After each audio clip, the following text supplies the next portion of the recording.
Magandang umaga Pilipinas, narito po ang weather update mula Pag-asa. Panoorin po natin. Pa rin ang low pressure area sa loob ng ating para at huling namataan ang sentro nito sa lalawigan ng Bulacan. At sa kasalukuyan, nagdudulot pa rin ito ng mga paulan at pagkidlat pagkulog sa malaking bahagi ng Luzon landmass. Maliban dito sa LPA ay meron ding amihan na northeast monsoon na prevailing pa rin, partikular sa hilagang bahagi ng ating bansa. Ang easterlies naman ay umiiral pa rin dito sa Visayas at Mindanao ay nakaka-apekto pa rin ho ito at may dala nga po itong moisture. Nagdudulot pa rin ito ng mga paulan, partikular sa eastern section ng Mindanao. Outlook lamang ho dito sa low pressure area na nasa loob ng ating area of responsibility. Sa ngayon ay nananatiling mabaka pa ang tsansa na mabuo ito bilang isang bagyo.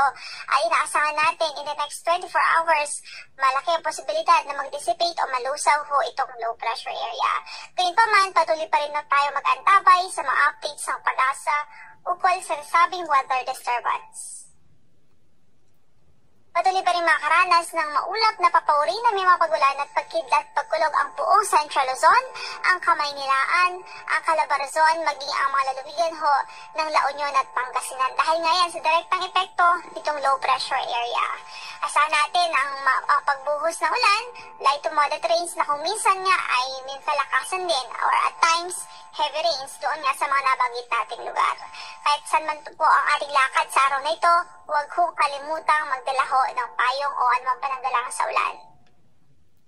At para naman sa pagdating ng ating panahon sa natitirang bahagi ng Northern Luzon, magiging maulap din ang ating papawiring doon na may mga mahihinang pagulan dahil naman sa amihan na northeast monsoon. Generally good weather naman sa Mimaropa region at maging sa Bicol region. Sa tayo ng ating temperatura sa Metro Manila ay 24 to 31 degrees Celsius. Mababa pa rin ang ating temperatura sa Baguio from 15 to 24 degrees Celsius.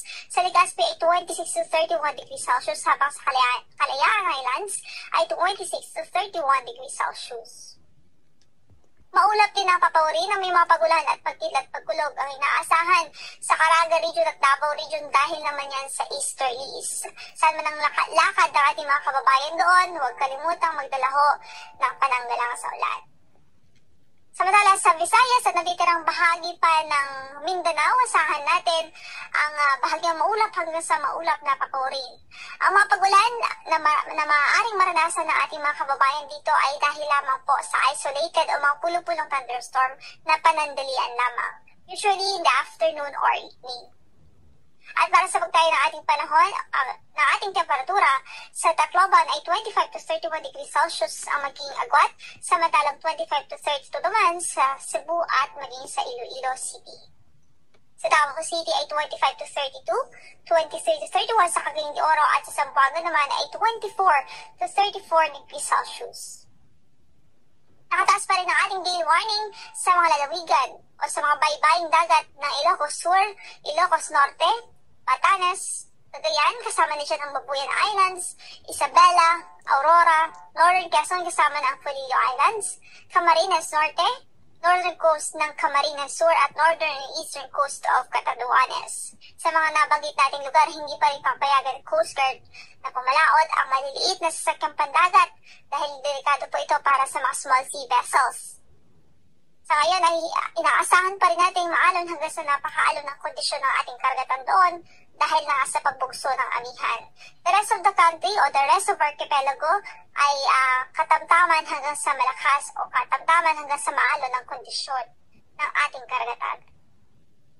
Sa Metro Manila in the next 3 days, bahagyang maulap hanggang sa maulap ang ating papawirin. Hindi pa rin natin inaalis ang tsansa, especially tsansa ng mga pagulan, especially dahil sa mga thunderstorms sa hapon. At pagdating naman ng Monday ay inaasahan natin ang isolated o mga pulo-pulong mahihinang mga pagulan lamang.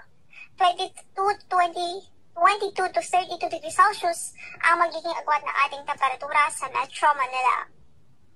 Sa Baguio City naman hanggang bukas o buong weekend, isolated light rains o pulo-pulong mahihinang mga pagulan ang iiral doon.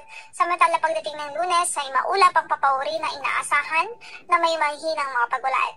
12 to 25 degrees Celsius ang magiging agwat ng ating temperatura sa Baguio City in the next 3 days.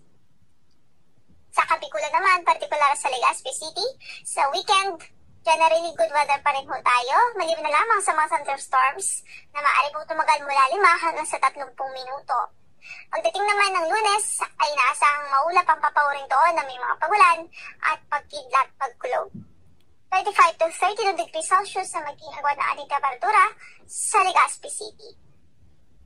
Sa Metro Cebu, sa susunod na 3 araw, bahagyang maulap hanggang sa maulap ang ating papawrin at may mga tsansa rin ng mapagulan, lalong-lalo na sa hapon at gabi. 24 to 32 degrees Celsius ang magiging agad ng ating temperatura.